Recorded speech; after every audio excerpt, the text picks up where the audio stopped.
Unit 1 Polynomial Functions. Polynomial functions are the most widely used functions in mathematics. Polynomial function kun jechaadha mathematics keessatti function bal'inaan itti fayyadamnudha. They arise naturally in many applications. Applicationota baay'ee kan of keessatti qabudha jechaadha uumamani. Essentially the graph of a polynomial function has no breaks and gaps. It describes smooth curves as shown in figure above. Polynomial function kun jechaadha fakkeenyaaf graafii isaa asirratti yoo kaasne breaking qabu akkasumas gaapping qaba jechaadha. Smoothii dhuma ta'e akka kanaatiin jiraata jechaadha. Akka kanatti irraan utaalamu gargar hin citu akkasumas gaappiin ta'u jechaadha. Gaappii ta'e akka kanatti gidduun isaa gargar citaan ta'u smoothii dhuma jechaadha. Smoothii dhuma ta'e bifa kanaatiin kan inni kaafamu jechaadha graafiin isaa. Fakkeenyaaf kun asirraa ilaaluu dandeenya. Karaan kun amma fakkeenyaaf gaappiin qabu yookiin immoo bireekii ta'ee hin jiru kallattiidhumaan naanna'aa jira jechaadha. Asiin ka'ee inni akkas bahu kunis gaappii tokko malee yookiin gargar cituu tokko malee achiin ba'a jechaadha. Inni achiin naanna'u kunis akkasuma inni akka lakkoofsa 8 kunis akkasumatti citee deema malee gaappii yookiin bireekiin qabu jechaadha.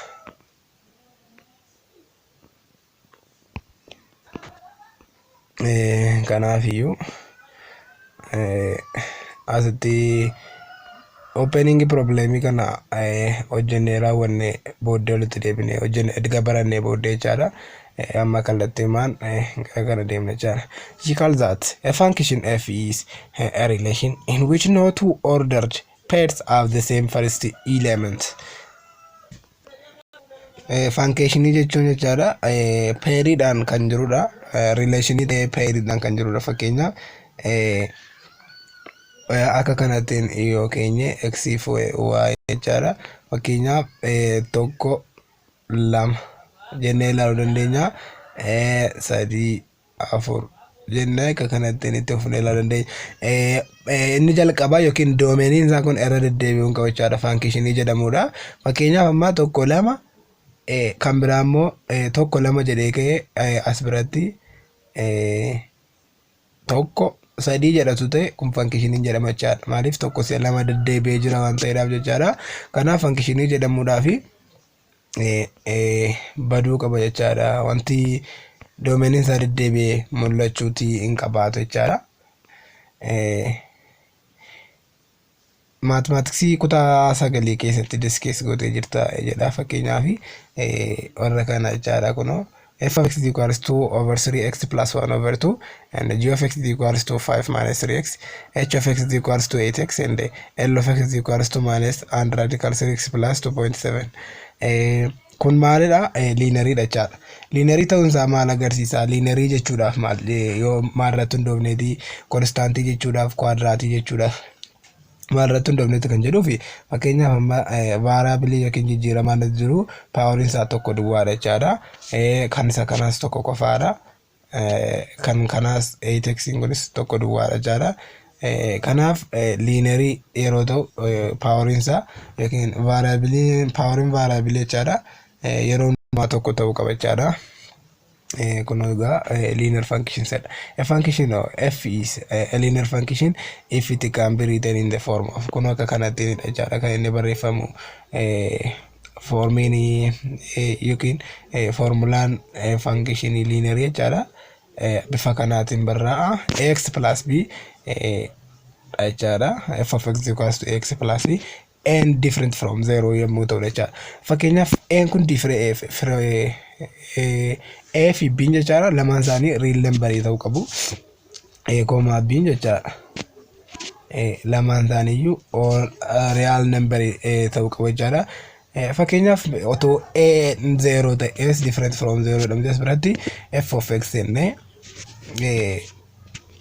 f of x is equals to iddoo a sana ammatu 0 hin galatee maal ta'a 0x plus b ta'a jechaadha. 0x plus b 0x immoo hin badaa f of x gabaabamatti maal ta'a ture jechuudha sila b ta'a ture. f of x b ta'e jechaan immoo linearii ta'a osoo hin taane konstaantii ta'a jechaadha. Isa kanaatiif jechaadha n yeroo hundumaa different from 0 ta'uu qaba jechaadha linear function keessatti jechaadha. Domain isaatii fi range isaa kan f of x is equals to ax plus b when s different from 0 sun jechaadha. Formulaan isaa inni kun jechaadha. Isa kana keessatti f of x is equals to ax plus b when s different from 0 kana domain isaa maal ta'a range isaa maal ta'a jennee ilaalla jechaadha. Domain jechuun bakka A sana maaltu galuu danda'a. Bakka A lakkoofsa abbaa fedhe kamiyyuu galuu danda'a. Kanaaf real numberidha. Range isaa immoo bakka x lakkoofsa galchine lakkoofsa akkamii arganna achi booddee bakka f of x yookiin kana y jechuu dandeenya. Bakka y kanatti maal argachuu dandeenya? Iddoo x lakkoofsa kamiin yoo argachine ynis abbaa fedhe kamiinuu ta'uu danda'a. Kanaaf innis all real number ta'uu danda'a jechaadha. Kanaaf iddoo kanatti domain isaas range isaas all real number ta'a jechaadha. If a is 0 then f is equal is amma ilaalledha kun immoo n yoo 0 taate f of x nama immoo constant number yookiin f of x equals to b ta'a jechaadha. Kan isa kanaas domain fi range isaanii adda baasuu dandeenya. Kan f of x equals to b kana jechaadha. F of x b dha jechaan domain isaa ilaaluudhaaf bakka x kana jechaadha. Bakka x kanayyuu lakkoofsa galchina. Lakkoofsa kamiin yoo galchine lakkoofsa kamiitu galuu danda'a jechuu qabna jechaadha. Kanaaf domain jechuun isaadha. Domain isaa lakkoofsa kamiin iyyuu galchuu dandeenya jechaadha. Iddoo x kanaaf domain isaa all real number ta'a. Range isaa immoo lakkoofsa kamiin yoo iddoo x galchine b nuu laata kan jedhudha jechaadha. Isa kana ilaaluudhaaf immoo lakkoofsa kamiin iyyuu fakkeenyaaf f of 3 jenna taanaan f of x is equals to 3 jenna fakkeenyaaf yookiin 2 jechuu dandeenya. F of x is equals to 2 yoo jenne fakkeenyaaf f of 3 2 ta'a, f of 10 2 ta'a. Kanaaf kun gabaabamatti maal ta'a? Range isaa maal ta'a jechaadha? B ta'a jechaadha. Range function kana yookiin constant number dhaaf range isaa b ta'a jechaadha.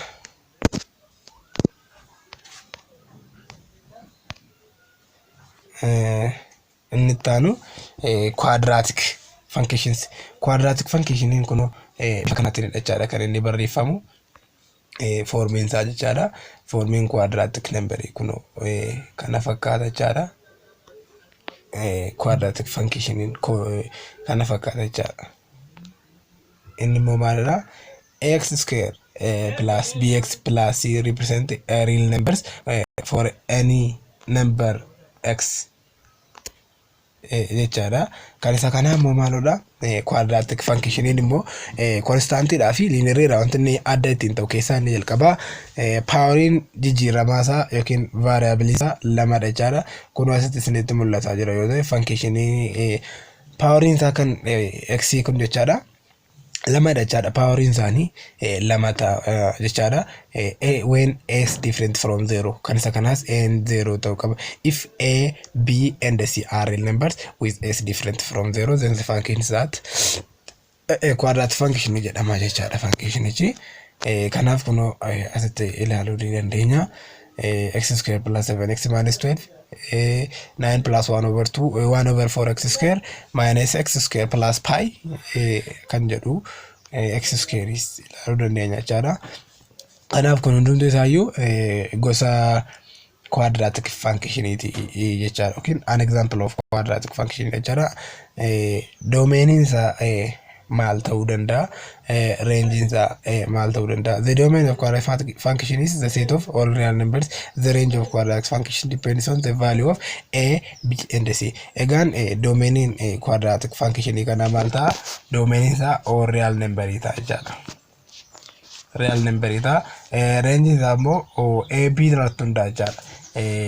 Fakkeenyaaf iddoo kana lakkoofsa iddoo kana jiran iddoo A, iddoo B, iddoo C warreen jiran kan irratti hundoofne yookiin achirratti hundoofneeti kan yookiin poozitiivii ta'uu danda'a yookiin negatiivii ta'uu danda'a waan ta'eef achirratti hundoofneetidha kan nuti reenjii isaa barbaannu jechaadha. Egaa nama kallattiidhaan exercise 1.1 kana hojjenna jechaadha. Exercise kanarraa akka jedha. In each of the following cases classify the function as constant, linear, quadratic or none of this. Egaan barumsa keenya amma irratti hundoofne exercise kana hojjennee dabarra jechaadha. Kanneen armaan gadii keessaa constantidha yookiin linearii, quadratic yookiin immoo jara kana hundayyuu miti jechuudhaan deebisi jedha. Fakkeenyaaf inni jalqabaa kuni f of x is equals to a jechaadha. F of x is equals to 1 minus x square. Iddoo kanatti poweriin isaa beekadha lama jechaadha. Poweriin isaa lama yoo ta'e maal jenna jenne silaa kun maal ta'a quadratic. Quadratic ta'a jechaadha. B'n immoo h of x is equals to radical under radical 2x or square root of 2x minus 1. Inni kun lamaan sadan hunda isaa keessaa iyyuu qabu jechaadha. Constantis miti, linearis miti, quadraticus miti. Maaliif foormii nuti ilaalle hunda keessaa qabu waan ta'eef maal jenna nen jenna jechaadha. Siin immoo kunoo as bira jira. Kan siin immoo as jira jechaadha. Siin immoo maalidha? H of x is equals to 3 plus 2 the power of x jedha. Inni kun immoo jijjiiramaa jechaadha. Poweriin isaa kunis hunda isaatti iyyuu hin qabu nen jenna jechaadha. D'n immoo g of x is equals to 5 minus 4 over 5 x jedha jechaadha. D'n inni kun immoo poweriin jijjiiramaa kana tokkodha waan ta'eef linearii ta'a jechaadha. D'n linearii ta'a jechaadha. E't yeroo deebinu immoo f of x is equals to 2 under radical 3 or 2 square root of 3. Kun bifa maaliitidha jechaadha? B dha jechaadha. Maaliif sila dubbanne waan ta'eef f of x is equals to b'n maal ta'a? Constant ta'a jechaadha. Kun kanaaf constant jenna. Inni taanu f dha jechaadha. F of x is equals to 2 over 3 the power of negative 1. Kun inversii godha jechaadha. Maaliif poweriin kamuu negative yemmuu ta'u inversii godha jechaadha. Kanaaf kun maal ta'a? 3 over 2 godha jechaadha. Kanaaf iyyuu immoo 3 over 2 maal ta'a jechaadha? Constant ta'a. Maaliif f of x equals to b bifa b bitiin barraa waan ta'eef constant ta'a jechaadha. Jirra geenyirra h of x is equals to 1 minus absolute value of x jedha. Kan isa kana immoo absolute value of qaba. Kanaaf foormii nuti ilaalle sana keessa hin jiru kunis sadan isaanii keessaa iyyuu hin qabu. Kanaaf neni ta'a jechaadha. H irra geenyirra. H akka jedha. F of x is equals to 1 minus radical to x times 1 plus radical 2x jedha jechaadha. Isa kana bal'isnee ol bunnee hojjennaa iddoon waan kaakuu danda'a waan ta'eedhaaf. Inni taanu I ilaalla jechaadha. K of x is equals to 3 over 4 h of x 12 plus 8x ilaalla jechaadha. Kanaaf inni kun poweriin isaa waanidha waan ta'eedhaaf jechaadha. Linearii ta'a jechaadha. Inni h'in inni rakkina hin qabu. Waan waliin baay'isna jechaadha jalqaba.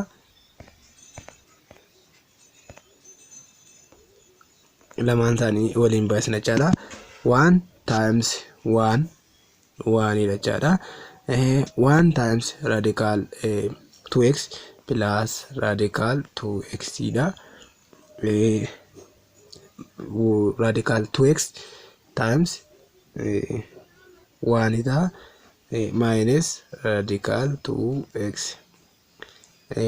Radical 2x times radical 2x minus 2x dha jechaadha. 2x square dha. Kanaaf kun lamaan isaanii waliin badaa 1 plus minus 2x square ta'a jechaadha. Inni kun square isaa 2 waan ta'eedhaaf kun quadratic ta'a. Inni kun linear ta'a jechaadha. Jeelala jechaadha. Amma immoo f of x is equals to 12x the power of minus 1 jechaadha kan jee kun nani jechaadha. Lamaan sadan isaanii keessaa iyyuu qabu kan jee kuni hunda isaanii keessaa iyyuu qabu kanaaf nan jenna jechaadha. Amma keerra geenyerra L of x is equals to x plus 1 x minus 2 over x minus 2. Inni kuni fakkeenyaaf kana lamaan isaa waliin balleessine x plus 1 tafti. X plus 1 kun immoo linear jechuu dandeenya. Garuu power isaa tokko ta'eef jechaadha. Garuu seera linear hin guutu. Fakkeenyaaf amma domain range kana baasaatu jedhamne jechuudha. Warra kana akka inni jirutti domain isaa domain linear all real number ta'uu isaa beekna. Garuu kan kana all real number miti. Maaliif fakkeenyaaf 2 yoo as galchine 2 minus 1 2 minus 2 0 ta'a. Lakkoofsi kamiyyuu denominator isaa yookiin waamsisaan isaa 0 ta'a taanaan jechaadha. Kan qabu yookiin undefined ta'a. Kanaafiyyuu all real number without 2 yookiin real number lakkoof lama kan including goone ta'u jechuu dandeenya. Garuu kun linear miti. Linear keessa hin jiru. Kanaaf gabaabamatti kan kana neen jennee dabarra jechaadha. Inni taanu L yookiin inni xumura f of x is equals to x to the power of 4 minus x plus 1 kan jedhu kanadha. Inni kun immoo power isaa kan warra sana hundaatti iyyuu qabu. Quadratic ta'uuf power isaa 2 ta'uu qaba. Linear ta'uuf power isaa 1 ta'uu qaba. Constant silumayyuu constantidha. Kanaaf inni kun hunda isaaniitti waan dhabeef kunis neni ta'a jechaadha. Kanaaf gaaffiin tokkoffaan kana fakkaata. Gaaffii lammaffaatti dabarra jechaadha. For what values of a, b, and c is f of x equals to x square plus bx plus c a constant, a linear, or a quadratic function? Kana keessatti jechaadha. Formula quadratic function kana keessatti value'n a, b, c jechaadha. Yeroo kam constant ta'a, yeroo kam linear ta'a, yeroo kam quadratic ta'a jechaadha. Yoo lakkoofsi a, b, c yoo meeqa ta'an constant ta'a, linear ta'a, quadratic ta'a jedha. Formulaan kana gara sanaatti jijjiirra jechaadha. Fakkeenyaaf constant yommuu ta'u jechaadha. Formulaan kun yommuu constant ta'u maal ta'a isa jedhudha. Yookiin balance value'n f, b maal ta'a isa jedhudha. Constant hojjechuu keenya dura formula constant sammuu keenya keessatti image isaa kaasuu qabna. Maaloodha formulaan constant f of x is equals to b kan jedhudha. Kanaaf formulaan isaa kana fakkaata argateeti value of b f b dhaaf 0 kenna jechaadha. Kanaaf value of f b maal ta'a jechaadha 0 ta'uu qaba. A and b must be 0. Yeroo kana maal ta'a f of x in c ta'a jechaadha. Kanaaf egaa value'n fb 0 ta'a taanaan f of x maal ta'a jechaadha. F of x is equals to c ta'a jechaadha. Yeroo kana constant number dha jennaan jechaadha. Yeroo kamimmoo intaanu yeroo kamimmoo linear ta'a jedha jechaadha. Isa dura ammas formula linear barreeffannaa f of x is equals to ax plus b jechaadha. Formulaan linear kanaaf isa immoo maal goona iddoo a kana 0 galchina maaliif poweriin isaa isa lama kana balleessuu qabna waan ta'eedhaaf 0 galchina. Yeroo isa 0 galchinu inni achuma waliin bada f of x is equals to bx plus c ta'a jechaadha. Inni kun linear ta'a jechaadha. Quadratic immoo yeroo kam ta'a formulaan kun siluma isaa quadratic dha miti. Kanaaf formulaan isaa quadratic dha f of x quadratic formula sirmaa kana waan ta'eef ax square plus bx plus c jennee kaane when s different from 0 bf sin ta'uu danda'u maaliif 0 ta'uu danda'u n qofaan ishee yeroo isheen 0 dhaan ala taatu quadratic jechuu dandeenya. B'n fa bf sin jechuudha yoo jiraatan rakkina hin qabu yoo dhabamanis rakkina hin qaban jechuudha. Maaliif iddoon murteessituun dha waan taateef n different from 0 ta'uu qabdi jechuudha yeroo kamiin iyyuu. Kanaaf isa kana fakkaata jechaadha. Gilgaalli kun yookiin exercise kun kana fakkaata. Kanaaf yeroo itti definition of polynomial function kan jedhu walii wajjin ilaalla. Kanaaf YouTube channel koo kana subscribe naaf godhaa. Naaf guddisaa hiriyoota keessaniif share godhaa. Ammayyuu wal bira dhaabbannaa wayii barumsaa irratti dhimmi barumsaa nu galcha waan ta'eedhaaf wal bira dhaabbannaa waan ta'eef jechuu kooti. Galatoomaa waan daawwattaniif ulfaadha. Bye bye.